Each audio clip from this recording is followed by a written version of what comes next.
చాలా సింపుల్ ఇంగ్రీడియంట్స్తో ఇలా ఎగ్ కర్రీ చేసి చూడండి, చాలా టేస్టీగా ఉంటుంది. ఇందులో కొద్దిగా ఎల్లో అనేది మిక్స్ అయ్యి వస్తుందన్నమాట. చపాతీలోకైనా లేదా పూరీలోకైనా సూపర్ టేస్టీగా అయితే ఉంటుంది.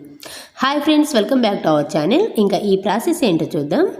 దీనికోసం ముందుగా మసాలాని అయితే ప్రిపేర్ చేసుకోవాలి. ఒక మిక్సీ జార్ తీసుకుని అందులోకి ఒక 2 స్పూన్ల వరకు కొబ్బరి వేసుకుంటున్నాను.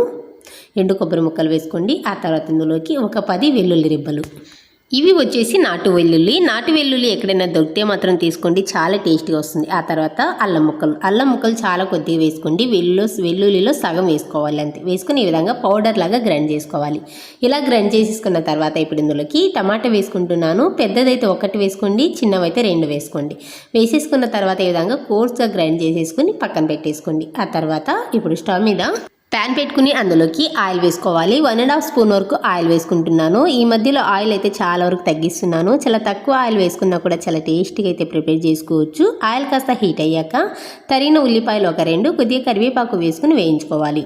సో ఈ ఉల్లిపాయలు అనేవి కొంచెం ఈ విధంగా లైట్గా ఫ్రై అయితే సరిపోతుంది. ఆ తర్వాత ఇందులోకి గ్రైండ్ చేసుకున్న మసాలా అంతా వేసేసుకోండి. నెక్స్ట్ ఇందులోని పసుపు, రుచికి సరిపడా ఉప్పు ఇప్పుడే వేసేసుకుంటున్నాను, త్వరగా మగ్గిపోతుంది అనమాట.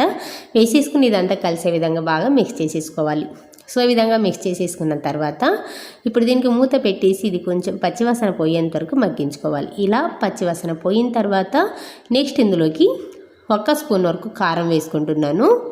కారం కొంచెం ఎక్కువ తినే వాళ్ళైతే ఇంకా కొద్దిగా వేసుకోవచ్చు. ఒక 1/2 స్పూన్ ధనియాల పొడి, 1/4 టీ స్పూన్ మిరియాల పొడి, ఒక 1/4 టీ స్పూన్ జీలకర్ర పొడి వేసుకోండి. వేసేసుకున్న తర్వాత ఇదంతా కలిసే విధంగా ఒకసారి బాగా మిక్స్ చేసుకోండి. ఇలా మిక్స్ చేసేసుకున్న తర్వాత ఇప్పుడు ఇందులోకి గ్రేవీకి సరిపడా వాటర్ని వేసుకుంటున్నాను. ఒక 1/2 గ్లాస్ వేసుకుంటే సరిపోతుంది.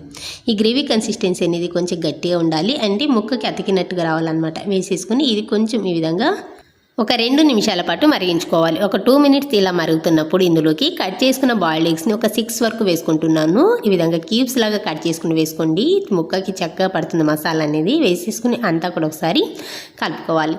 సో ఈ విధంగా అంతా మిక్స్ చేసేసుకున్న తర్వాత ఇప్పుడు దీనికి మూత పెట్టేసి ఒక 5 నుంచి 6 నిమిషాల వరకైనా ఉడికించుకోవాలన్నమాట. సో ఈ విధంగా ఒక 6 నిమిషాల పాటు ఉడికించుకొని చూపిస్తున్నాను చూడండి. ఇలా ఆయిల్ అనేది ఫ్లోట్ అయిందంటే పర్ఫెక్ట్గా ఉడికినట్టు. ఇప్పుడు ఇందులోకి ఒక 1/2 స్పూన్ వరకు చికెన్ మసాలా వేసుకోండి. టేస్ట్ అనేది చాలా బాగుంటుంది. వేసేసుకున్న తర్వాత ఇప్పుడు ఇందులోకి సన్నగా తరిగిన పచ్చిమిర్చి ఒక 2 వేసుకుంటున్నాను. ఆ తర్వాత ఇందులోకి కొంచెం కొత్తిమీర వేసుకోండి. కొత్తిమీర వేసేసుకున్న తర్వాత దీన్ని నెమ్మదిగా కలుపుకోవాలి. ఇందులో ఎల్లో ఉంది కదా, చిదిరిపోకుండా కలుపుకోండి. సో ఈ విధంగా కొంచెం నెమ్మదిగా కలుపుకోండి. ఇదేంటంటే లైట్గా కొంచెం ఎల్లో అనేది ఎంత మెల్లగా కలుపుకున్నా కూడా కొద్దిగా చిదిరినట్టు వస్తుంది కదా, అందుకని చపాతీలోకి తింటున్నప్పుడు చాలా టేస్టీగా వస్తుందన్నమాట. ఒకసారి ట్రై చేసి చూడండి, ఖచ్చితంగా నచ్చుతుంది. ఇప్పుడు స్టవ్ ఆఫ్ చేసేసి చపాతీలోకైనా లేదా పూరీలోకైనా రైస్లోకైనా సర్వ్ చేసుకోండి. చాలా చాలా టేస్టీగా వస్తుంది.